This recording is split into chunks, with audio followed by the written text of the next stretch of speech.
성경 말씀은 고린도후서 6장 16절부터 18절까지의 말씀을 우리 같이 읽겠습니다. 시작. 하나님의 성전과 우상이 어찌 이치가 되며 우리는 살아계신 하나님의 성전이라. 이와 같이 하나님께서 이르시되 내가 그들 가운데 거하며 두루 행하여 나는 그들의 하나님이 되고 그들은 나의 백성이 되리라. 그러므로 너희는 그들 중에서 다르고 부정한 것을 만지지 말라. 내가 너희를 영접하여 너희에게 아버지가 되고 너희는 내게 자녀가 되리라. 전능하신 주의 말씀이라 하셨느니라. 아멘. 저희 교회 이야기는 아닙니다. 제가 기도하러 다닐 때 모 기도원에서 있었던 이야기입니다. 통성 기도를 하잖아요. 큰 소리로 기도를 하게 되어지면 본의 아니게 옆 사람의 기도가 들려질 때가 있습니다. 옆에 계신 권사님인지 주사님인지 여자분이 계셨는데 기도 시간에 기도를 하실 때 의도치 않게 들렸습니다. 이렇게 기도하십니다. 하나님, 천국 영생까지 주신다 약속하셨는데 왜 쪼잔하게 내가 기도하는 내용 그거 별것도 아닌 건데 왜 안 들어주십니까? 그 큰 천국 영생도 주신다고 하셨으면 제발 좀 대출 문제 좀 해결해 주시고 자식 속삭이는 문제 좀 풀어주시면 그거 제 입장에서는 큰 문제지만 하나님 입장에서는 별것도 아닌 거 아닙니까? 그런데 왜 이렇게 하나님 들어주지 않으십니까? 하고 그렇게 솔직 담백한 기도를 드리는 것을 보고 있었습니다. 물론 그 기도의 내용을 들으면 저도 이해가 되었습니다. 저도 그럴 때가 너무너무 많거든요. 맞아요. 하나님, 아니 쪼잔하게 왜 그 작은 거 별것도 아닌데 하나님께서 전지전능하시다면서요. 그 온 세상에 하나님 거라고 하시는데 그거 제가 뭐 수조 원을 수백억을 달라고 합니까? 그걸 안 책임져 주십니까? 그럴 때가 저도 많으니까 말입니다. 그러면 이런 속담은 들어보셨습니까? 불에 빠진 사람 끄집어내 생명 살려줬더니 뭘 내놓으라고 해요? 보따리부터 내놓으라고 한다. 하나님께서 우리의 죄악의 문제로 인해서 죄의 문제로 인해서 영멸 지옥 갈 사람들을 죽음에서 건져주셨습니다. 정말 감사한 일이죠. 사실 여러분과 제가 이렇게 구원받은 건요 자격이 있어서 받은 게 아니잖아요. 우리가 뭘 해서 보상으로 받은 것도 아니잖아요. 사실은 원래 저가 여러분이 지옥 가도 할 말이 없는 죄인들이잖아요. 그런데 거기서 끄집어내어 주셨더니 물에 빠진 사람 생명 살려놨더니 한다는 말이 보따리 왜 안 내놓으십니까? 이 보따리 풀어주셔서 저 보따리 풀어줘서 나한테 좀 주시지 이런 말과 뭐가 다를까 하는 생각도 같습니다. 물론 우리 하나님은 참 좋으신 하나님이시고 천국 영생을 약속한 것도 맞습니다. 근데 하나님의 여러분과 저를 살려주신 목적이 제1목적이 천국 영생이니까요. 우리의 제1목적 말입니다. 그걸 제가 성경적으로 말씀을 드리면 딱 오늘 말씀에 나와요.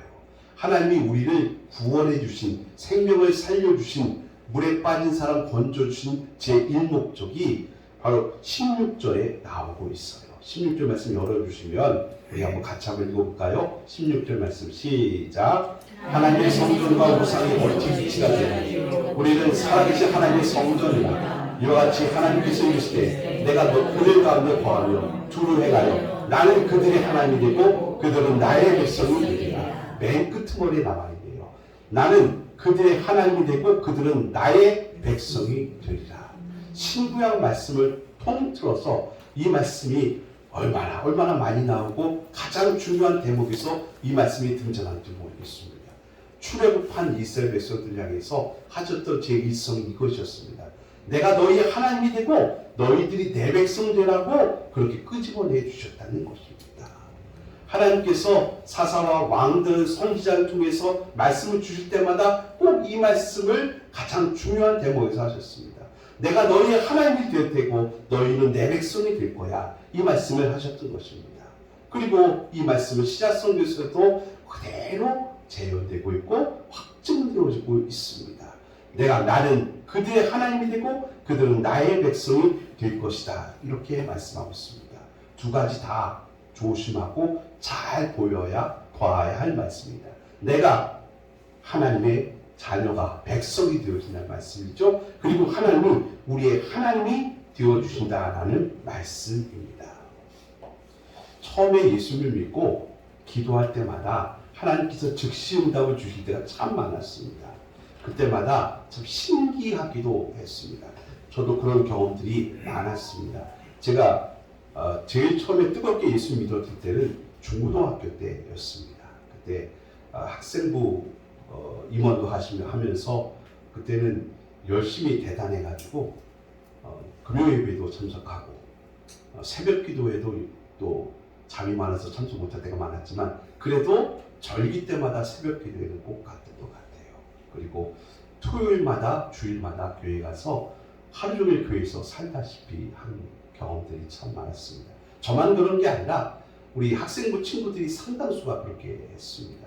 그래서 수요 기도에 주일 저녁 예배, 수요 기도 학교 때문에 안 되니까 또 금요 예배 그리고 토요일 주일은 거의 교회에서 상주하다시피 하면서 그렇게 열심을 내어서 찬양도 하고 기도는 뜨겁게 하는 걸 잘 몰라가지고 그저 남들 부모님들 어른들 하는 거 흉내내기 정도 하고 그렇게 했던 것 같습니다. 그럴 때마다 하나님께서 은혜를 많이 주셔서 저도 체험도 있었고 우리 학생회가 굉장한 부흥을 이루어서 교회는 큰 교회가 아니라 중형 교회였는데 학생들은 굉장히 많았습니다.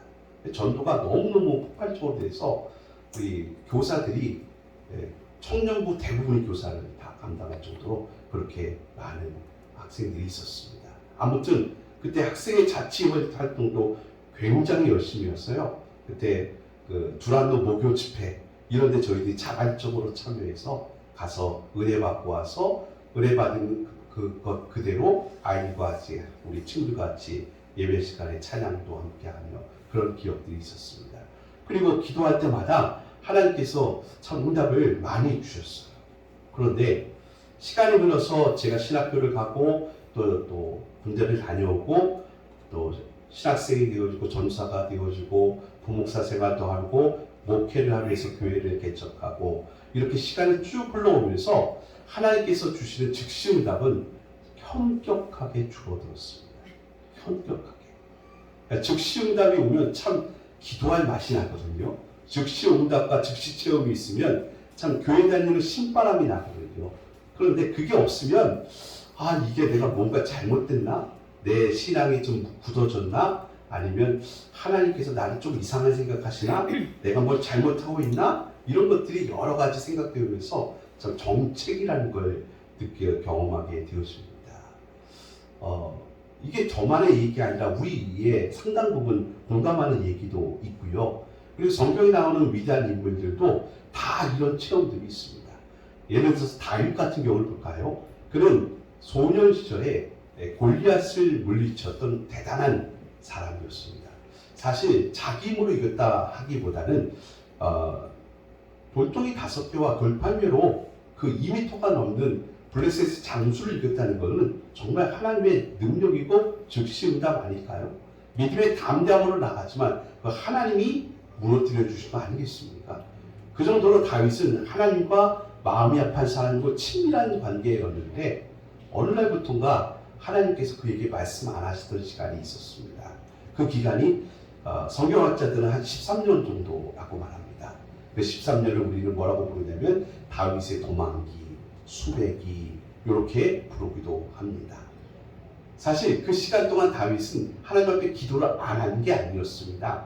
그럼에도 불구하고 그가 도망 다닐 때 갑자기 사울의 마음이 변해서 다윗과 진짜 화해를 했거나 아니면 다윗의 억울함이 풀어져서 이제부터 너는 도망 안 다녀도 된다. 내가 잘못 생각했다 하고 그 수배령이 해제되거나 아니면 안전한 피난처에서 더 이상 도망갈 필요가 없다거나 뭐 이런 일들이 거의 없었습니다. 그러니 참 답답할 때가 많았겠죠.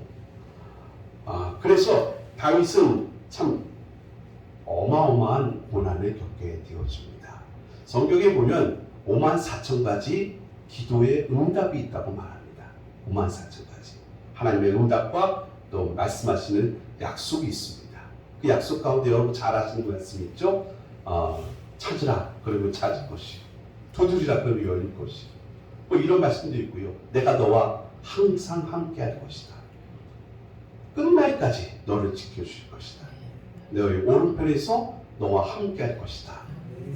성경에는 참 위로가 되어주는 하나님의 약속과 응답의 말씀들이 성경을 짜고 세어보니까 54,000가지나 된다고 합니다. 그 말씀이 우리가 읽을 때마다 위로가 되는 건 맞지만 때로는 나랑 거리가 멀어진다라는 느낌이 있습니다. 아니 여기는 이렇게 말씀하시는데 여기서 반드시 함께 하신다고 그냥 두들기만 할 때도 열려진다고 하시고 찾으면 구하고 찾으면 반드시 찾는다고 말씀하셨는데 왜 내 기도는 왜 나에게는 이렇게 되지 않으실까 하는 생각이 들 때가 있다라는 것입니다. 그걸 우리는 하나님께서 침묵하신다라고 말하기도 합니다. 그 하나님의 침묵 앞에서 왜 그럴까라는 생각을 갖게 되었습니다. 사실 하나님이 우리를 미워하시는 이유는 없고요. 그럴 일이 만무합니다.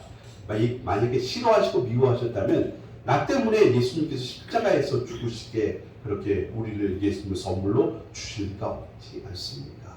그 큰 사랑을 이미 허락하신 하나님께서 우리가 인생 가운데 필요한 것들 간구하고 내가 도움을 구할 때 왜 하나님 그렇게 즉시로 응답을 주시지 않을까 하는 생각을 가지면서 우리는 신앙의 고민도 해보고 고뇌도 해보고 또 답답한 나머지 상담도 해보고 또 방언도 해보고 그러는 것 아니겠습니까? 그러다가 오늘 말씀처럼 다시 한번 이 말씀을 생각해 보았습니다. 다 아이들을 키워보신 젖먹이를 키워보신 경험이 있어서 아실 것입니다. 젖먹이가 울면요 부모님은 즉시로 응답하고 반응을 합니다. 그렇죠? 애가 너가 배가 고픈가? 기저귀에 문제가 있는가?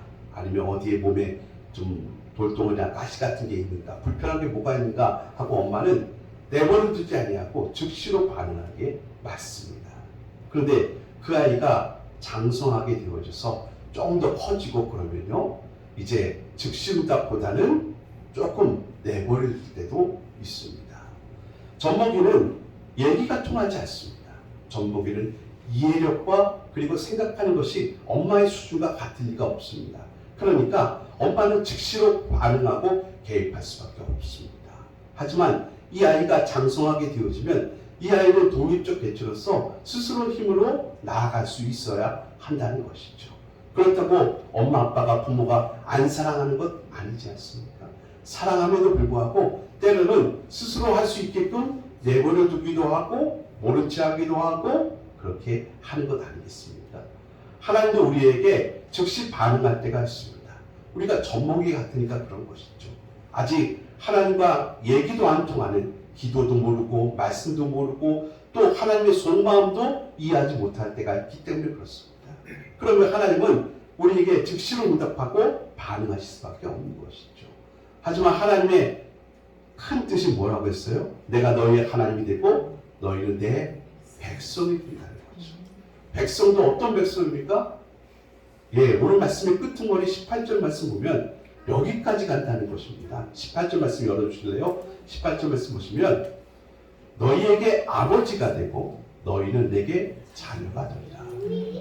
그냥 백성하면 느낌상으로는 좀 하나님과 거리감이 느껴지잖아요. 그런데 하나님은 우리의 거리감을 완전히 밀착시켜서 내가 너희에게 아버지 같은 하나님이 되어줄게. 너희는 내 백성인데 내 자녀 같은 사람이 되어진다. 이렇게 말씀하시면 굉장히 친밀감이 생기지 않습니까? 더 하나님께서 우리를 가까이 말씀하시는 것 같아요. 더 친밀하게 말씀하시는 것 같아요. 여러분 자녀들이 어떤 사람이 되길 원합니까? 그냥 많은 사람들 중에 한 사람이 아니라 아주 특별하고 훌륭한 사람이 되길 원하지 않습니까? 많은 사람들에게 유익이 되고 도움이 되어주며 기왕 우리 자녀들이 이 땅에 살아가는 동안에 좀 훌륭한 사람이 되었으면 좀 위대한 인물이 되었으면 이런 마음들이 아마 공통적인 부모의 마음 아니겠습니까? 하나님도 우리를 백성 삼아 주신다고 하는데 그냥 일반 백성이 아니에요. 하나님과 관계가 없고 거리가 먼 그런 사람이 아니라 아주 하나님은 여러분과 저를 사랑하셔서 특별한 백성, 자녀 같은 사람들로 만들어주고 세워가기를 원하신다는 것입니다. 그런 백성이니까 보통 사람으로 세워주신 것이 아니라 아주 친밀하고 특별한 관계 속에서 우리를 아주 레벨 높은 사람으로 세워주시기를 원하는 것 같아요. 하나님의 속뜻이 그런 것 같아요. 그러니까 내가 너희의 하나님이 되어줄게. 그리고 너희들은 나에게 백성, 자녀, 하나님의 하나님 되심을 우리가 경외한다면 하나님의 자녀들이 여러분 훌륭한 장수 밑에 두려움 많은 부하가 없잖아요. 쫄짱부가 없잖아요. 하나님께서 여러분과 저를 아주 훌륭한 자녀로 만들어가기를 원하신다는 거예요. 그래서 오늘 우리에게 이 말씀을 주시고 있는 것 같습니다. 그저 작은 것 하나에 일희일비하는 삶이 아니라 하나님의 큰 약속 속에서 작은 것에 매몰되다 보면 내 마음대로 내 식대로 해석되기가 너무 많거든요. 그걸 하나님이 원하시는 것이 아니라 우리를 하나님 뜻 안에서 믿음으로 바르게 세워가면서 하나님의 마음을 이해하고 받아들이면서 순종하는 데까지 이르기를 원하시는 것 같습니다. 제가 예로 들었던 다윗이 시편 13편 말씀 속에서 이렇게 얘기합니다. 주문을 보실까요? 주문을 보시면 여호와여 어느 때까지입니까? 나는 영원히 잊으십니까? 주의 얼굴을 나에게서 어느 때까지 숨기시겠습니까? 나의 영혼이 범민하고 종일토록 마음에 근심하기를 어느 때까지 하오며 내 원수가 나를 치며 자랑하기를 어느 때까지 하리이까? 3절 말씀 같이 읽겠습니다. 시작. 여호와 나의 하나님이여 나를 생각하사 한다고 하시고 나의 눈을 밝히셔 주소서. 두렵건대 내가 사망의 잠을 잘까 하오며. 이 다윗의 시라고 읽혀지십니까? 하나님의 마음에 아픈 사람이고 골리앗을 무너뜨릴 만큼 즉시 응답도 받았던 사람임에도 불구하고 언제까지 얼굴을 숨기시겠습니까? 하나님의 응답이 없다는 거죠. 하나님이 침묵하고 계시다는 거죠. 그래서 그 침묵의 시간과 깊이가 얼마나 크고 넓고 깊으면 내가 사망의 잠을 나 죽겠습니다 하나님. 나 하나님 힘들어서 죽겠습니다. 사실 성도들이 제일 힘든 건 경제적 문제, 건강의 문제, 자식 문제보다 더 큰 힘든 문제는 하나님과의 관계 문제 아닙니다. 내가 하나님을 믿는다고 하는데 하나님과 나의 관계가 남남처럼 느껴지고 아니 남보다 더 먼 관계처럼 느껴지면 그것처럼 힘든 일이 어디 있겠습니까? 주일날이면 예배당에 오는데 여기 예배당 올 때 가벼운 발걸음으로 기쁜 발걸음으로 오셔야 되잖아요. 왜? 하나님 만나는 자리니까. 우리 성도들 만나는 자리니까. 근데 여기가 도살장에 끌려가는 사람처럼 억지로만 온다면 무슨 희락이 여기 있겠습니까? 여기 오셔서 하나님을 만날 때 하나님께서 내게 주시는 그 음성을 들으면서 하나님의 속마음을 좀 알게 되어지고 서로 위로가 되어지면 얼마나 힘이 되고 위로가 되겠습니까? 이런 다윗도 13년 동안의 이 침묵의 하나님의 침묵의 동안에 많이 힘들고 지쳤던 모양입니다. 그래서 스스로 생각하기를 하나님 나 이렇게 내버려 두면 나는 사망의 잠을 잘까 합니다. 이 고백을 합니다. 이 고백은 다윗만의 고백도 아닙니다. 모세도 똑같이 합니다. 모세가요 나이 80에 하나님의 부르심을 받은 거 아시죠? 40살까지는 이집트의 왕자로 살았던 그 사람이 한 사람을 죽이고 결국 도망가서 미디안 광야에서 또 40년을 보내게 됩니다. 그래서 나이 80이 되어지는 그날 하나님의 부르심을 호렙산에서 받은 것 아닙니까? 그런데 구약 성경을 보니까 나이가 80이면요 그 당시 강건하면 80, 90 정도밖에 못 살았대요. 웬만하면 그 당시 그렇게 하면 다 죽을 때가 가까웠다는 거예요. 그렇다면 모세가 부름받았던 나이가 이제 죽음이 멀지 않았던 시간이었어요. 그때 부르심을 받고 모세가 뭐라고 합니까? 하나님 나 못 갑니다. 안 갑니다. 정확하게 말하면 못 가는 게 아니라 안 간다는 겁니다. 왜 안 갑니까? 성경 말씀 출애굽기서 앞부분을 보면요. 모세가 항의를 해요. 하나님께. 나 젊었을 때 애굽의 왕자로 있을 때 부르시면 불러주시지. 그때 침묵하지 말고 그때 말씀하시지. 제가 큰 포부를 가지고서 내 백성을 하나님의 백성들을 건지겠다고 이집트 왕자였을 때 그때 불러주시지. 지금 나이가 80이 되어져서 이제 내일 모레면 죽을 나이가 되는데 이제 와서 내 백성을 해방시키라고요? 나 안 가겠습니다. 그 말합니다. 얼마나 모세도 하나님의 침묵 앞에서 고통하고 힘들었으면 그런 말을 하겠습니까? 그런데 그런 모세를 하나님께서 부르셔서 나이 80세 이스라엘의 지도자로 삼으십니다. 다윗도 마찬가지입니다. 시편 23편, 여러분과 제가 제일 좋아하는 시편 중에 한 구절인데요. 시편 23편의 내용은 다윗이 70살이 넘어서 지으십니다. 그 당시 7, 80은요, 이제 수명이 다한 시절이에요. 그러니까 인생의 끄트머리에서 지은 시가 시편 23편이에요. 한번 보시겠습니까? 주거리 보시면 시편 23편 1절부터 말씀이 있습니다. 여호와는 나의 목자시니 내게 부족함이 없으리로다. 그가 나를 푸른 풀밭에 누이시고 쉴만한 물가로 인도하시는도다. 그리고 3절에 이렇게 말합니다. 내 영혼을 소생시키시고 자기 이름을 위하여 의의 길로 인도하시는도다. 하나님 침묵하고 방치하셨습니까? 아니에요. 그가 인생의 회고록 같은 23편에서 나를 인도하셨다고 말합니다. 그리고 4절 말씀은 놀라운 말씀이 기록되어 있습니다. 4절 말씀 같이 한번 읽겠습니다. 시작. 내가 사망의 음침한 골짜기를 달릴지라도 해를 두려워하지 않을 것은 주께서 나와 함께 하십니다. 주의 지팡이와 막대기가 나를 안위하십니다. 내 인생 도망다닐 때, 망명했을 때, 미친 채 할 때 하나님은 나에게 침묵하시고 멀리 있는 것 같고 나를 향해서 아무 말씀도 하지 않으신 것 같았는데 다윗은 그렇게 얘기하지 않습니다. 뭐라고 고백합니까? 나와 함께 하셨습니다. 하나님이 나를 외면하신 줄 알았는데 하나님이 외면하신 것이 아니라 그 순간에도 나와 함께 하셨습니다. 이 고백을 해요.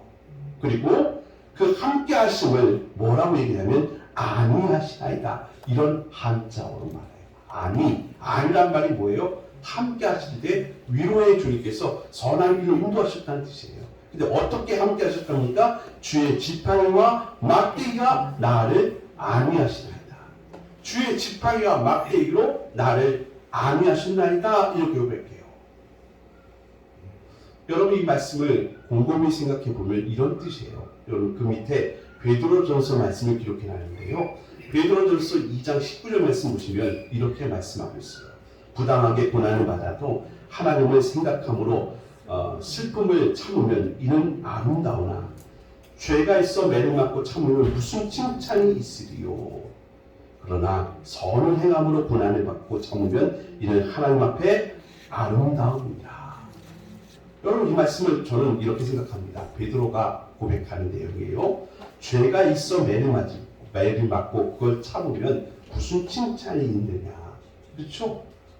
고난당할 때, 성도가 고난당할 때 고난의 원인이 뭡니까? 내가 잘못해서, 내가 죄를 지어서 하나님께 매를 맞으면 그게 칭찬거리 아니죠. 매를 맞고 참으면 말입니다. 참는다는 얘기가 그냥 꼭 참는다 이런 뜻이 아니에요. 참는다는 얘기는 믿음과 의를 지킨다는 뜻이에요. 어떻게 참아야 돼요? 참을 때 하나님의 신실하심을 믿고 견디는 것이죠. 믿음이 떨어지는 것이 아니라 끝까지 십자가 붙잡는 걸 참는다고 하는 거예요. 그런데 내가 잘못해서 하나님께 매를 맞으면 무슨 칭찬이 매를 맞고 참으면 무슨 칭찬이 있겠습니까? 그런데 이럴 때 칭찬이 있습니다. 자, 부당하게 고난을 받아도 하나님을 생각함으로 슬픔을 참으면 이는 아름답다고 합니다. 내가 생각할 때는 부당하다는 거예요. 내가 이런 고난을 만날 이유가 없는데 내가 그런 고난을 하나님이 주셨어요. 그래서 내가 생각할 때는 이건 부당해요. 내가 뭘 잘못했어? 하나님 왜 나를 때리시나? 욕처럼 말입니다.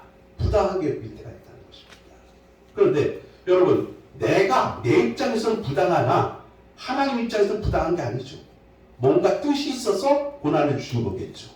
그런데 그 뜻을 우리가 알지 못하니까 나는 부당하게 느끼는 거죠. 부당하게. 그러면 내 주변의 세상 사람들은 나를 바라보면서 뭐라 생각할까요? 그 사람들도 부당하게 느끼겠죠. 당연히. 아니 쟤는 교회는 맨날 가고 기도하러 맨날 가면서 왜 이렇게 인생은 찌질해? 그 부당하다고 느끼지 않겠습니까? 그 네가 믿는 하나님 진짜 맞아? 이렇게 얘기하지 않겠습니까? 너 진짜 하나님을 경외하는 거 맞아? 이렇게 얘기하지 않겠습니까? 그러니까 하나님 입장에서 부당한 게 아닌데 우리 입장에서는 세상을 바라보는 제 지인들 입장에서는 쟤는 부당하게 고난을 받는다 이런 말을 들을 때가 참 많을 수 있지 않습니까? 이런 말씀하는 겁니다. 그런데 여러분 보십시오. 21절 말씀. 이를 위하여 너희가 부르심을 받았다. 우리가 부르심 받은 이유가 뭐라고요? 내가 하나님의 자녀가 되고 하나님이 나의 하나님 되시는 거. 그렇죠?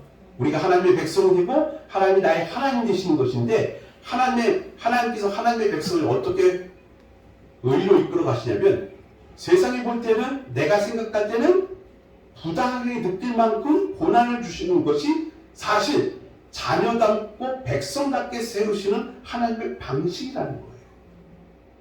하나님의 계획하심이 참 오묘한 게 뭐냐면 이를 위하여 너희가 부르심을 받았다.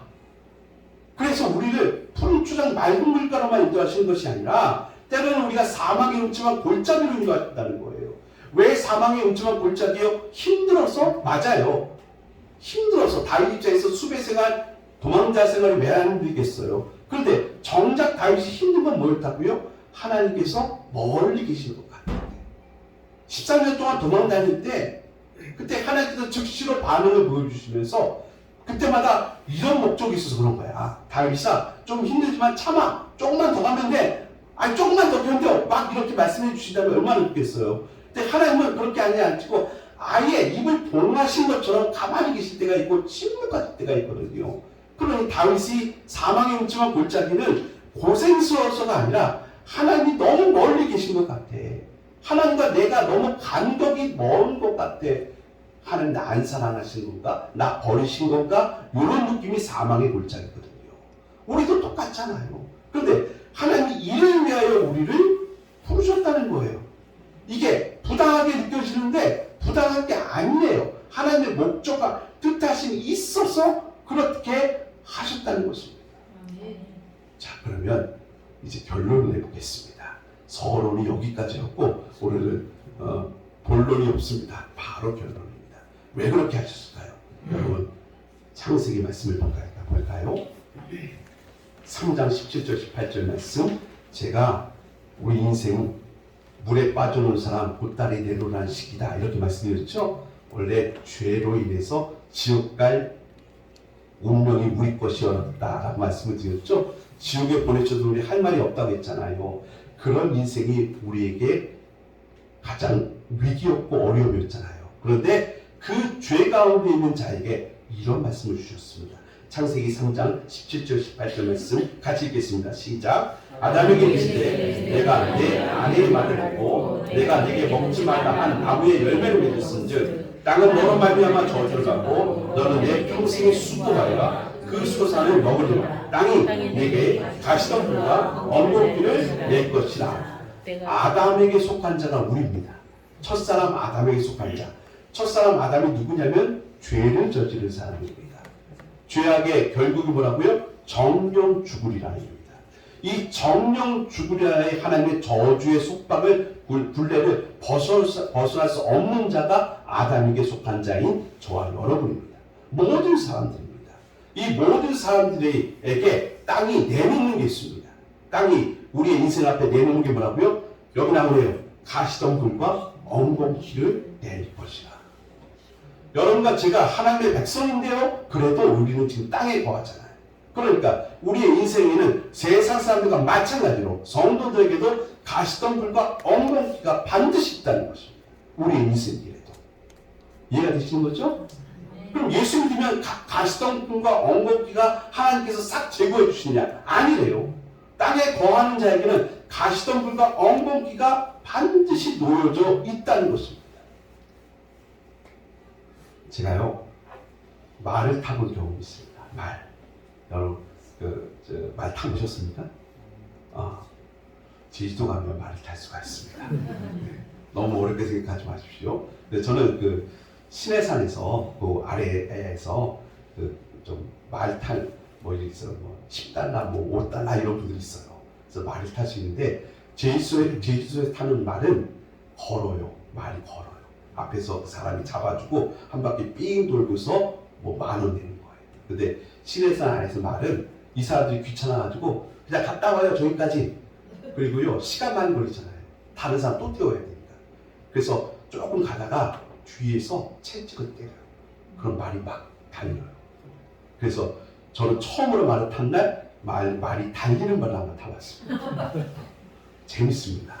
네, 조금 무서운 말 없으면 재밌습니다. 여러분 아시죠? 말을 달리게 하려면 어떻게 하죠? 채찍으로 때려야 됩니다. 묻습니다. 말을, 동물을 채찍으로 때리는 건 동물학대입니까? 아닙니까? 맞아요. 동물학대 맞아요? 아니에요? 뭐예요? 그런 것 같기도 하고 아닌 것 같기도 해요? 예, 여러분 잘 들으세요. 말을 채찍으로 때리는 행위 자체를 보지 마시고 어떤 마음으로 채찍을 때리느냐가 중요한 것 같아요. 말을 지금 사랑하는 분이 말을 잘 달리게 하고 싶고 또 말과 함께 행복한 시간을 보내려면 말을 뛰고 달리게 하려면 편차로 이 옆구리 쪽을 때리기도 하고요. 그리고 채찍을 쳐서 신호를 보내기도 한대요. 그건 폭력이 아니라 말을 잘 사랑하는 사람이 말과 하나가 되기 위한 의사소통이 될 수 있고요. 말을 타는 사람이 말을 사랑하는 행위로 말도 인식이 되어진다는 거예요. 채찍을 때리는 걸 폭력 행위처럼 보이지만 학대행위처럼 보이지만 그 인간의 마음이 말에게도 전달이 되어진다는 거예요. 그래서 지금 채찍을 휘둘리는 이 사람이 정말 나를 미워해서 폭력을 휘둘리고 싶어서가 아니라 나와 한 몸이 되어져서 달리고 싶어서 나를 사랑하는 이 사람이 나를 위해서 신호를 주는 거야. 이걸 말도 느낀다는 거예요. 그런데 똑같은 행위인데 진짜 말을 학대할 수 있습니다. 폭력을, 채찍을 휘둘러서 말도 느낀다는 겁니다. 우리 인생 앞에 가시덤불과 엉겅퀴가 있습니다.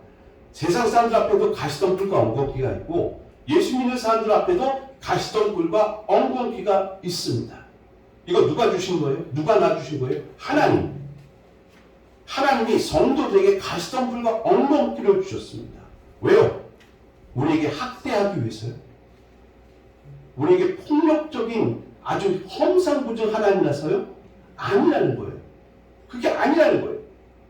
성도에게도 채찍은 당장은 아픈 사인처럼 보이고 누가 볼 때는 저 사람 동물 학대하는 거 아니야? 라고 얘기할 수 있어요. 제3자가 잘못 보면. 맞죠? 그런데 정말 그 말을 타는 승마자가 기승자가 그 말을 폭력하고 학대하기 위해서가 아니라 그 말을 사랑하는 마음으로 말과 혼연일체가 되어져서 잘 달리기 위한 신호로서 그 채찍을 휘두른다면 그건 말을 사랑하는 행동이지 절대로 학대와 폭력이 아니라는 거예요. 하나님이 우리의 앞길 속에 함께 하실 때마다 사인을 주신다는 거예요. 그 사인이 뭐예요? 여기 시편 23편 4절 다시 보세요. 내가 사망의 음침한 골짜기를 다닐지라도 왜요? 지금 너무 힘들어요. 고난이에요. 근데 여기서 나는 성도인 다윗이에요. 성도인 다윗에게 지금 하나님께서 고난을 주신 거예요. 채찍질하고 계시는 거예요. 얼마나 힘들면 사망의 골짜기라고 부르겠습니까? 그런데 해를 두려워하지 않을 것은 드디어 나이 70의 다윗이 깨달았어요. 왜냐하면 그건 주께서 나와 함께 하십니다. 하나님의 학대행위가 아니라 하나님이 나의 사랑하시는 행동이셨고 사랑의 신호였다는 거예요. 사망의 음침한 골짜기가. 그래서 거기서 뭘 느꼈어요? 주의 지팡이와 막대기가 나를 안위하시나이다. 나와 함께 하시는데 어떻게 하셨대요? 막대기가 우리말로 해석하면 뭔지 아세요? 회초리입니다. 하나님한테 회초리를 치셨다는 거예요. 그게 학대의 회초리가 아니라 나를 정말 사랑하셨어. 나를 그냥 내버려 두시면 죄악의 길로 더 빠지니까. 나를 그냥 내버려 두시면 내가 너무 나태해지고 게을러지니까. 우리는 가만히 있으면 죄인이기 때문에 의를 택하고 선을 택하는 게 아니라 꼼수를 택하고 죄악을 선택하는 못된 인간임을 하나님이 너무나 잘 아시는 거예요. 그래서 하나님께서 우리에게 막대기를 치시는 거예요. 어떻게 해요? 학대기로 치시는 것이 아니라 우리를 사랑하셔서 그 잘못된 길에서 벗어나게 하기 위해서 말에게 채찍을 드는 것을 그래서 주마가편이라고 합니다. 우리를 사랑하시는 마음. 더 놀라운 사실은 하나님께서 나를 사랑하신다는 걸 알게 되어지면요, 하나님의 침묵 가운데서도 하나님이 나와 함께 하시니라, 이걸 이길 수가 있어요. 침묵이어서 우리가 잘못 생각하면 부당하게 고난을 당하는 것 같아요. 아, 쟤는 기도를 저렇게 하는데도 왜 응답이 없지? 내가 원하는 대로 바라는 대로 왜 안 되지? 여러분, 오늘 말씀해 보니까 하나님은 우리를 성전 삼으시는 것이 목적이지 우상 삼는 게 목적이 아니래요. 우상이 뭐예요? 여러분, 무당집에 가시는 분들 있잖아요. 무당집에 가시면 거기 무당의 신 애기동자가 있어요. 애기동자가 그 위에 있다는 거 아닙니까? 근데 무당집에 가는 분들이 그 애기동자를 위하여 가는 거예요? 자기를 위하여 가는 거예요? 철저히 자기를 위하여 가는 거예요. 여러분, 지금 예배당에 오셨어요. 예배당에 오셨는데 나를 위해서, 자기를 위해서 오신 거예요? 하나님을 위해서 오신 거예요? 말이 다르네요. 예전에는 우리가 철없을 때는 그저 하나님보다는 나를 위해서 예배당에 왔었어요. 내가 원하는 이것 들어주세요 하는 목적으로 왔던 거죠. 근데 하나님 말씀하신 거예요. 야, 넌 왜 이렇게 철이 없니? 너랑 나랑 얘기가 안 통한다. 나는 너희를 사랑한다니까? 나는 너희의 아버지가 될 거고 너희는 내 자녀가 되는 거라니까?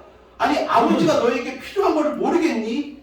때를 따라 공급하고 주실 거야. 너희는 나를 뭘로 인정만 하면 돼? 왜? 애기동자로 보지 말고 하나님을 보라는 거예요. 아니, 내가 너를 사랑한다니까? 내가 너의 아버지라니까? 그런데 너희들은 왜 나한테 자꾸 애기동자 취급을 하니? 그저 거기다가 돈 얼마 주면서 이것 들어줘, 저것 들어줘, 애들 막아줘. 그거 뭐예요? 아무런 관계가 없잖아요. 그때만 그 신의, 그 애기동자의 큰 신, 그것만 이용해 먹는 거 아니겠습니까? 우리가 하나님 앞에 나와서 그 하나님의 능력과 힘과 하나님 갖고 있는 부만 이용해 먹으려고 이 자리에 오신 거 아니잖아요. 우리가 죄의 속함을 받고 구원을 받았습니다. 자격 없는 자가 영생을 받았습니다. 놀랍게도 우리 하나님께서 그냥 백성, 천국 가면 허다하게 많은 사람들 중에 그 중에 하나라서 나는 잘 모르실 수도 있을 것 같아. 그런데 그게 아니라 나는 너의 아버지가 될 거야. 내가 너의 아버지가 됐는데 너희들은 자꾸 나를 애기동자 취급하고 자판기 취급해. 그냥 버튼만 누르면 니들이 원하는 음료 빼먹는 자판기. 나는 그런 관계가 아니야. 나는 그런 존재가 아니야. 나는 너의 아버지가 되고 싶어. 너랑 친밀한 사랑을 나누고 싶은 거야. 그런데 우리가 그걸 못 알아보니까 하나님 우리를 양육하시고 성숙시켜 주셔서 우리가 신앙이 없을 때는 반응을 즉시로 하셨던 하나님께서 이제는 뭐예요? 나랑 이제 깊은 관계를 좀 갖자. 성숙한 사랑을 좀 갖자. 때로는 안 되니까 회초리를 대시면서 고난을 주신 거예요. 남들이 볼 때는 쟤 부당하게 하나님을 잘 믿는데 왜 이렇게 어려움을 당해? 아니요. 남들이 볼 때는 쟤 하나님을 열심히 찾아다니는데 왜 하나님 응답 안 해주지 않지? 하나님이 우리를 믿으시는 거예요. 하나님이 다윗을 믿으셨대요. 합한 내 마음에 합한 자다. 도망다니는 길에 이런 일이 있었어요. 사울에게 복수할 기회가 2번이나 있었어요. 사울이 혼자 동굴 속에 있었을 때 다윗이 얼마든지 복수할 수 있는 기회가 있었어요. 근데 그 순간 그는 자기의 욕심을 따라 행하지 않냐고 하나님의 뜻을 따라 이 사람을 후대해주고 왕 되게 해줘요. 하나님의 기름 부음 받은 자 대우를 해줘요. 이게 뭔지 아세요? 다윗이 하나님을 믿고 있었어요. 충분히 복수할 수 있었어요. 부하들도 이거 복수할 게 아닙니까? 복수합시다.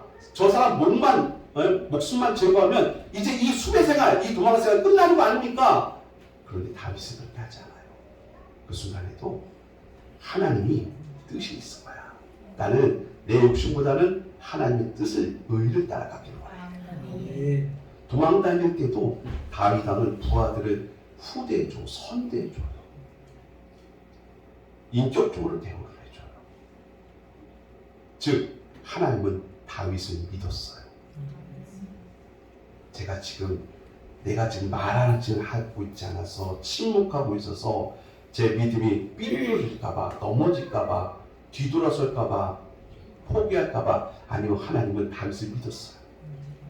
쟤는 이 기간 동안 잘 성숙할 거야. 하나님은 다윗을 믿었어요. 여러분, 하나님께서 혹시 침묵하고 계십니까? 여러분, 침묵하신다는 이 의미는 이런 뜻입니다. 하나님이 여러분을 믿고 있습니다. 쟤는 괜찮아. 쟤는 내가 믿어.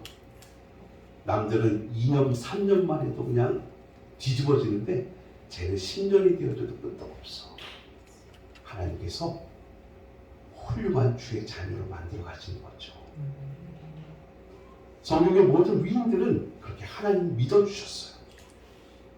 그 고난의 기간 동안에 다윗처럼 요셉처럼 힘든 시간이 있었지만 그럼에도 그 힘든 기간 동안에 어떻게 그가 거기서 견딜 수 있었을까? 하나님이 그들을 믿어주고 지지해주고 응원해줬어요.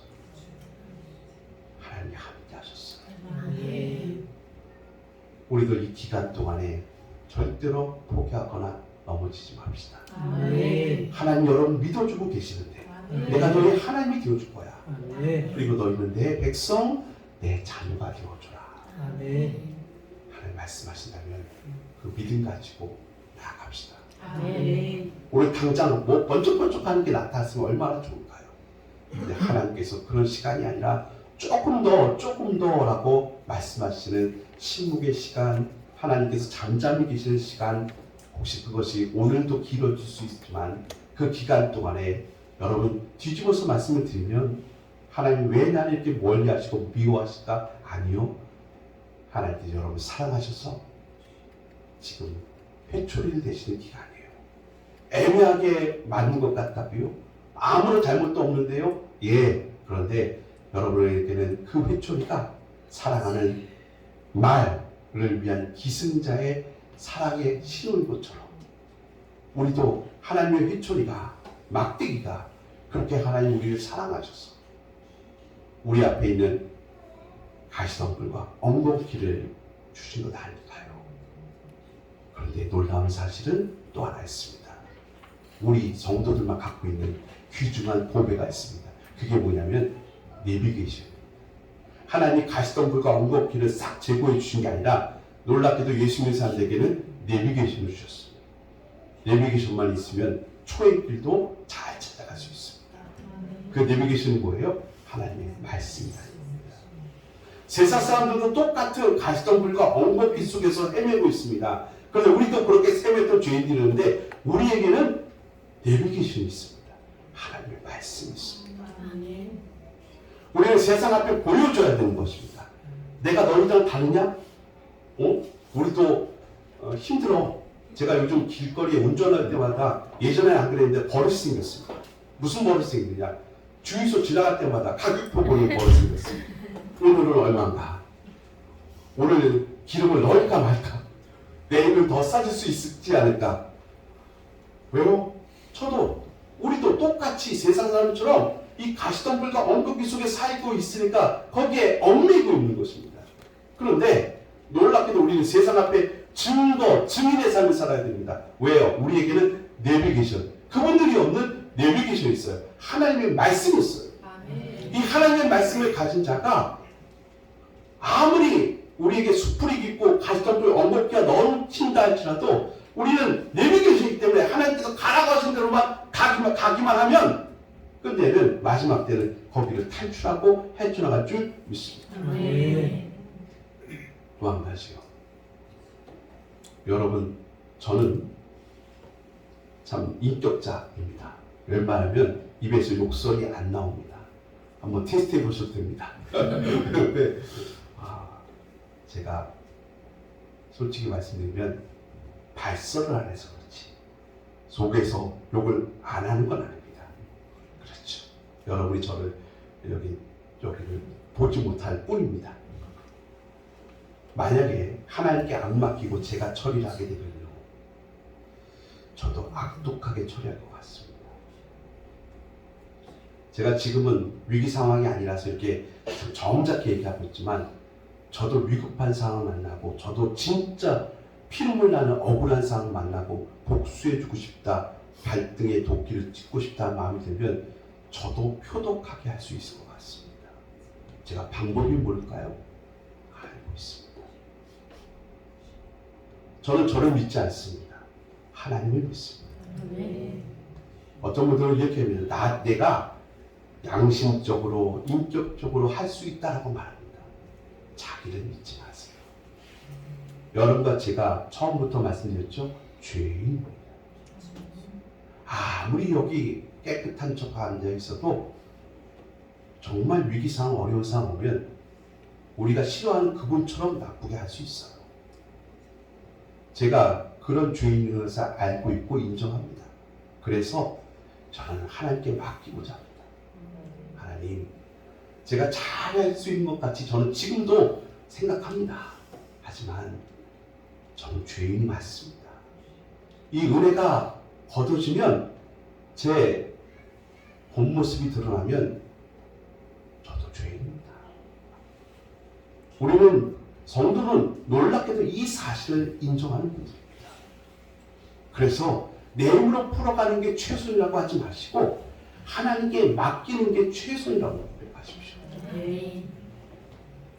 여러분이 아무리 고등교육을 갖고 아무리 인생의 경험치가 대단하시고 아무리 주머니가 두둑하셔도 그때뿐입니다. 그때 잠깐은 그렇게 할 수 있어도 영원히 그렇게 할 수는 없습니다. 여러분의 속 안에는 그 남들에게 보여주기 싫은 악독함이 있습니다. 그걸 저는 인정합니다. 그래서 저는 웬만하면 하나님께 맡기고자 합니다. 하나님, 제가 잘할 것 같이 생각은 되고 자신감도 있지만 그러나 저는 그런 쪽으로 죄인이 맞습니다. 하나님 풀어주십시오. 제가 하다가 더 꼬여지는 게 맞습니다. 그러니 하나님 풀어주십시오. 맡기는 것입니다. 실패를 경험하셨습니까? 잘하셨습니다. 그 실패를 통해서 우리 깨닫는 게 있잖아요. 내가 참 모자라는구나. 아니 그 순간도 못 이겨내나?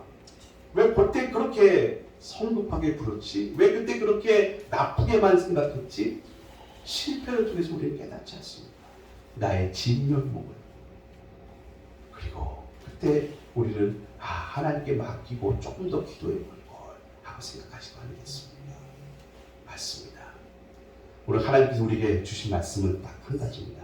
내가 너희의 하나님이 되어줄게. 그리고 너는 내 백성으로 내가 만들어 갈 거야. 내 자녀로 만들어 갈 거야. 하나님 그렇게 우리를 인격적으로 성숙시켜서 영적으로 바르게 하셔서 하나님의 백성답게 만드신 이유, 우리에게는 축복이고요. 그리고 똑같이 사는 사람들에게 증거가 되게 하시는 것입니다. 똑같이 사는 사람들에게 인생의 가시덤불과 엉겁기를 똑같이 만나는 세상 사람들, 그분들은 지금 자기 나름대로 잘 가고 있다고 하지만 그분들은 내비게이션 없이 향방 없이 가는 분들입니다. 우리는 내비게이션이 있어서 하나님 예수 믿었더니 가시덤불이 한순간에 싹 사라졌다가 아니라 똑같은 가시덤불과 엉겁기가 죄악의 인생들에게 주어지는 어쩔 수 없는 숙명이지만 놀랍게도 하나님은 우리에게 하나님의 말씀, 예수 그리스도의 십자가의 은혜, 내비게이션을 주셨습니다. 이제 내가 원하는 방향으로 가는 게 아니라 것이 그게 지혜가 아니라 하나님의 말씀대로 내비게이션이 가라는 대로 가는 게 그게 바로 선수이고 승리고 지혜다. 이걸 보여주는 것이 우리의 사명입니다. 올 한 해 동안 또 어려운 일이 있을 수 있고 당장 오늘도 참 위기의 날 맞습니다만 우리는 하나님을 경외하기 때문에 하나님의 말씀, 내가 너희의 하나님이 되어줄 테니 너희는 내 백성이, 내가 너희의 아버지가 되어줄 테니 너희는 내 자녀가 되라는 이 말씀을 마음속에 품고 우리 힘차게 나갔으면 좋겠습니다.